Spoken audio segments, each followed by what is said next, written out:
തൃണമൂൽ കോൺഗ്രസിനെ associate അംഗമാക്കാൻ UDF തീരുമാനിച്ചിരിക്കുന്നു എന്ന വലിയ വാർത്തയാണ് ഇപ്പോൾ നൽകാനുള്ളത്.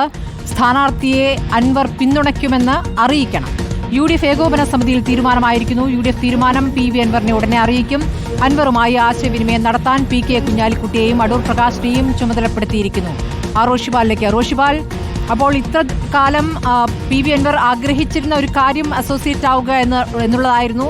പക്ഷെ പിന്നീട് അദ്ദേഹം ഘടകകക്ഷിയാക്കണമെന്നുള്ളതിൽ കടുപ്പിക്കുകയും ചെയ്തിരുന്നു. ഇപ്പോൾ അസോസിയേറ്റ് അംഗമാക്കാനുള്ള തീരുമാനം അതെങ്ങനെ അറിയിക്കും, എപ്പോൾ അറിയിക്കും?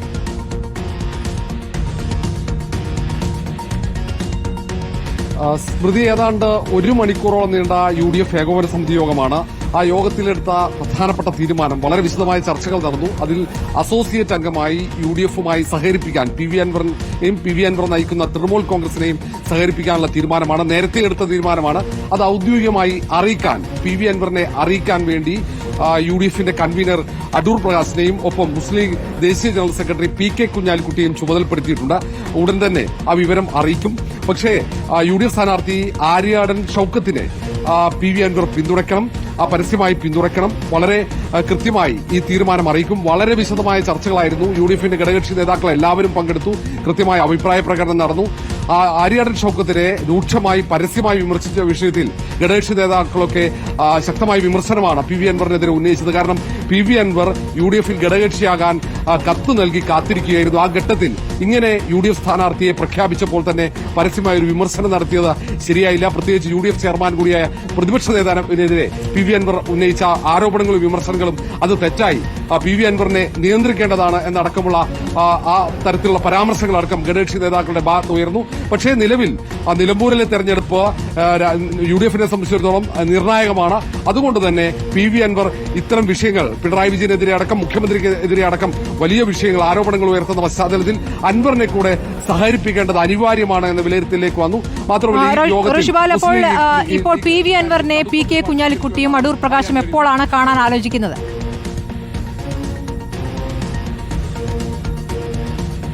സ്മൃതി, ഒരുപക്ഷെ ടെലിഫോണിൽ ആദ്യഘട്ടത്തിൽ ആശയവിനിമയം നടത്താനാണ് സാധ്യത. യോഗ തീരുമാനം അതിവേഗത്തിൽ തന്നെ PV അൻവറിനെ അറിയിക്കാനുള്ള ആലോചനയാണ് എടുത്തത്. അതുകൊണ്ട് ഒരുപക്ഷെ ടെലിഫോണിലാകാം, അല്ലെങ്കിൽ ഒരുപക്ഷെ ഇന്ന് രാത്രി അല്ലെങ്കിൽ രാവിലെ തന്നെ കൂടിക്കാഴ്ച നടക്കാനുള്ള സാധ്യതയും തള്ളിക്കളയാൻ കഴിയില്ല. കൽപ്പറ്റയിലെയാണ് UDF കൺവീനർ അടൂർ പ്രകാശ് ഉള്ളത്.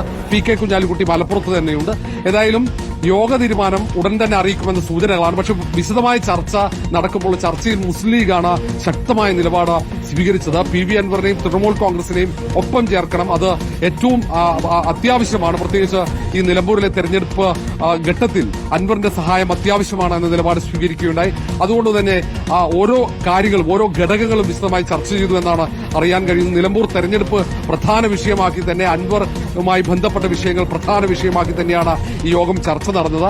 എല്ലാ നേതാക്കളും ചർച്ചയിൽ പങ്കെടുത്തു എന്നതാണ് പ്രധാനപ്പെട്ട മറ്റൊരു കാര്യം. ഏതായാലും PK കുഞ്ഞാലിക്കുട്ടിയും അടൂർ പ്രകാശും ഫോണിൽ തന്നെ ഒരുപക്ഷെ PV അൻവറിന് ആദ്യം വിവരം അറിയിക്കാനുള്ള സാധ്യതയാണ്. പിന്നീട് ഒരുപക്ഷെ ഇന്ന് രാത്രിയോ അല്ലെങ്കിൽ നാളെയോ അടൂർ പ്രകാശ് നേരെ കൽപ്പറ്റയിൽ നിന്നും അവിടെ മാധ്യമങ്ങളെ കാണുമെന്ന വിവരങ്ങളാണ് നമുക്ക് ഇപ്പോൾ ലഭിക്കുന്നത്. അതിനുശേഷം നേരെ ഇങ്ങോട്ടേക്കാണ് വരുന്നത്, നിലമ്പൂരിലേക്കാണ്. നിലമ്പൂരിലെത്തി ഇന്ന് രാത്രി അല്ലെങ്കിൽ രാവിലെ തന്നെ PV അൻവറുമായുള്ള കൂടിക്കാഴ്ച നടക്കാനുള്ള സാധ്യതയാണ്. വളരെ പോസിറ്റീവാണ് ഇന്നത്തെ യോഗമെന്ന് അല്പം മുമ്പ് KPCC അധ്യക്ഷൻ പറഞ്ഞു.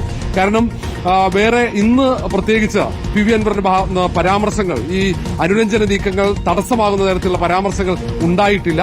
അതിനു പുറമെ UDF നേതാക്കളും കൃത്യമായി നിയന്ത്രണം പാലിച്ചു. പ്രകോപനമുണ്ടാകുന്ന പരാമർശങ്ങൾ UDF നേതാക്കളുടെ ഭാഗത്തുനിന്ന് ഉണ്ടായിരുന്നില്ല. അനുരഞ്ജന നീക്കം അതിവേഗത്തിൽ നടക്കണമെന്ന നിലപാട് രണ്ട് കക്ഷികളുടെ ഭാഗത്തുനിന്നും ഉണ്ടായി എന്നതാണ് ഇന്ന് ഇത്തരത്തിലൊരു തീരുമാനം UDF നേതൃത്വത്തിന്റെ ഭാഗത്ത് വരാൻ വഴിയൊരുക്കിയത്. സ്മൃതി, ശരി, ഈ കാര്യങ്ങൾ അൻവറിനെ അറിയിക്കുന്നതിൽ വൈകിയതാണ് അൻവർ ഇങ്ങനെ പിണങ്ങാനും ഈ കാര്യത്തിൽ ഈ കാര്യങ്ങൾ ഇത്ര വഷളാകാനും ഇടയാക്കിയത് എന്നൊരു വിശകലനം കൂടി ഈ യോഗം നടത്തിയിട്ടുണ്ടോ?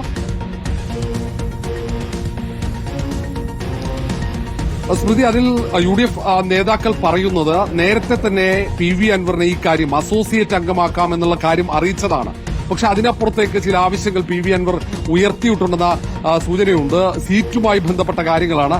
ആ കാര്യങ്ങളിലാണ് ഒരു അവ്യക്തത ഉണ്ടായിരുന്നത്. പക്ഷേ ആ കാര്യങ്ങൾ ഈ യോഗത്തിൽ തീരുമാനിച്ചില്ല.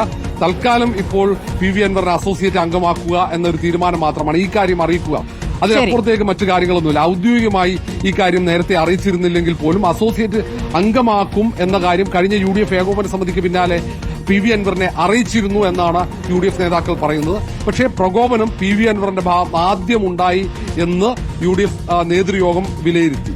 ശരി, TMC ഇപ്പോൾ അസോസിയേറ്റ് അംഗമാക്കാനുള്ള തീരുമാനമാണ് ഇപ്പോൾ ചേർന്നിരിക്കുന്ന UDF ഏകോപന സമിതിയിൽ ഉണ്ടായിരിക്കുന്നത്. ചിരിച്ചുകൊണ്ടാണ് KPCC അധ്യക്ഷൻ പുറത്തേക്ക് വന്നത്. ട്രബിൾ ഷൂട്ടറായ അടൂർ പ്രകാശും PK കുഞ്ഞാലിക്കുട്ടിയുമാണ് വിഷയത്തിൽ ഇടപെടുന്നത്, മാധ്യസ്ഥം വഹിക്കുന്നത്. അൻവറിനോട് സംസാരിക്കാൻ പോകുന്നതും ഈ രണ്ട് നേതാക്കളുമാണ്.